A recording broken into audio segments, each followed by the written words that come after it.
ఓం నమో శ్రీ గురుభ్యో నమ. ఓం నమో శ్రీ మాత్రే నమో నమ. భార్యాభర్త సమస్య కూరకపోయి ఇబ్బంది పడుతుంటే భర్త వేరే స్త్రీతో అక్రమ సంబంధం పెట్టుకొని మీ మాట వినకుండా మీ దారిలో రాకుండా చెడు దారిలో వెళ్ళి ఇబ్బంది పెడుతుంటే నాకు ఫోన్ చేయండి అమ్మ. సంపూర్ణం విమోహం ఏకం సంహరణం యాగం కోపం కల్వశ్యం అవతల స్త్రీని ఏకపరిమితం గ్రహణం లేకుండా ఆమె ధ్యాస లేకుండా చేస్తాను. మళ్ళీ మీ భర్త వైపు చూడకుండా జీవితంలో మాట్లాడకుండా చేస్తాను. పరిపూర్ణం కుటుంబ సమస్యతో పరిపూర్ణం కూరకపోయి ఇబ్బంది పడుతుంటే స్త్రీ ఫోన్ చేయండి.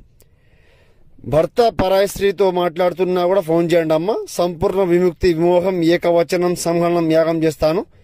ఇద్దరి మధ్యలో కోపదేశాలు గొడవలు అవుతుంటే కూడా ఫోన్ చేయండి. ఇంట్లో సమస్యలు కూరుపోయి ఇబ్బంది పడుతుంటే ఫోన్ చేయండి. శత్రు సమస్య ఉన్నా ఫోన్ చేయండి అమ్మ. సంపూర్ణ పరిహారం పరిమోక్షణ మంత్రం చేస్తాను. స్త్రీ పురుషం మంత్రం ప్రతిష్టం అమ్మ. ఇది నమో శ్రీ మాత్రే.